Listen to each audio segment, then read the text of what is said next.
is KCAL News, Los Angeles. Right now at 11, the parents of a missing baby in Yucaipa are now at the center of the case. Welcome to KCAL News at 11 on CBS Los Angeles. I'm Jamie Yuccas. Investigators are now questioning those parents and their claim that the 7-month-old was kidnapped. KCAL News reporter Amanda Starantino has the developing new details. This morning, we just heard from Emmanuel's father's attorney saying that Emmanuel's father, Jake Haro, is in fact cooperating with investigators to try to find his son. Now, this goes against claims where we are being told by investigators that the parents are not cooperating with the investigation at this point and that they're casting doubt on the mother's story that her son was kidnapped from this parking lot in front of Big 5. And we've also found out from court records that point to a troubling criminal history of child abuse with the little boy's father. Emmanuel has been missing since Thursday when his mother, Rebecca Haro, claims she was attacked while changing his diaper in a Yucaipa Big 5 parking lot. Investigators say her account doesn't add up. Over the weekend, they returned to the family's Kcbs home with K-9 units. Just days earlier, Child Protective Services removed a 2-year-old sibling from that same house. Court records reveal the baby's father, 32-year-old Jake Haro, has a history of violence. He was convicted of willful child cruelty in 2018 and served 6 months in jail after a case involving a child identified only as Jane Doe.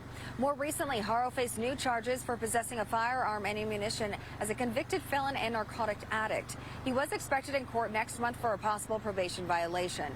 Riverside County investigators were back at the home again yesterday after confronting Emmanuel's mother about inconsistencies in her story. She told us on Friday someone punched her and snatched the baby as she was changing his diaper in that parking lot. And I couldn't even turn, and that was just, I don't remember nothing.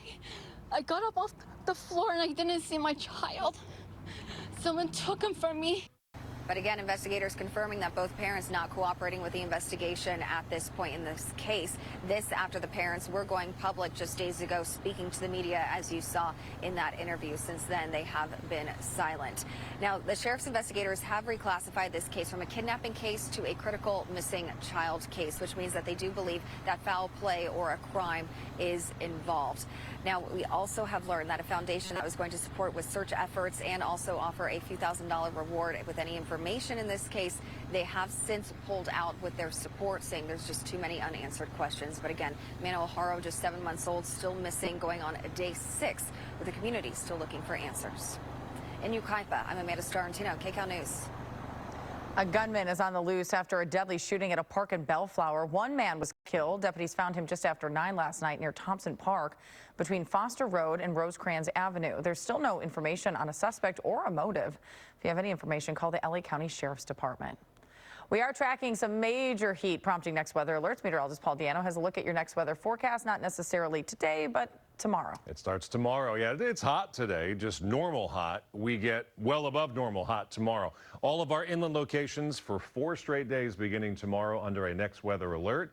It's pretty warm out there already. Lots of 80s. Santa Clarita 89, Burbank 80, Claremont 80, Moreno Valley 84.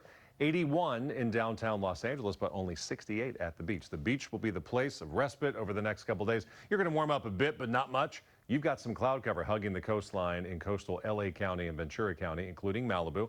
But our inland valleys have mostly sunny skies, and it's 75 degrees in the mountains. Very high fire danger coming up in the mountains. These are your highs today: 99 for the high desert, 96 for our valleys, and 87. I just changed that for the metro area. We are trending warmer. Much hotter starting tomorrow. Jamie will talk about that coming up. All right, looking forward to that, Paul. Thank you. The heat also causing some health concerns. Assignment manager Mark Lew at the desk with details and a warning, Mark. Yeah, that's right, Jamie. As you heard Paul Diano say, it's going to be very hot, especially as we get into the middle and the end of the week. And that means that the risk of heat-related illnesses like heat stroke and heat exhaustion goes up. In the state of California has a website to predict where the possibility of these dangers are going to be in Southern California. Come out to my screen. I'm going to show you what I'm talking about. You're looking at the website of Cal Heat Score. This was developed by the state of California and the governor's office to predict where heat-related illnesses would be high throughout the week. Now, right now, we see it's looking pretty good. There is an area of dark red in the Ojai and Santa Barbara area. That dark red indicates the highest level of warning for heat-related illnesses, but the rest of Southern California looks pretty good. But let's advance through the week. You can see Wednesday, suddenly there's a lot more dark red in this area. That indicates a higher or increased elevation of the risk of heat-related illnesses. And then look at Thursday. Virtually all of Southern California is under this very dark red band right here. The only place that's not really, it's just the coastline where it's going to be a little bit cooler. But all of this red area here indicates that essentially anyone of any age that is outside in any one of these areas on Thursday is at the very highest risk of heat-related illness. They say if you're going to be outside, you need to have access to cool areas and hydration. Coming back out live here to me, they say if you're in one of these red areas on Thursday and very likely Friday as well, carry water with you because any age, any health condition is under risk of getting heat stroke or heat exhaustion because of such high temps and dry weather later in the week. That's it here from the desk. I'll send it back to you. Good advice, Mark. Thank you. It is the first day of classes at Cal State LA. Fears of immigration raids are casting a shadow over campus. As they look at the concerns and the changes being made.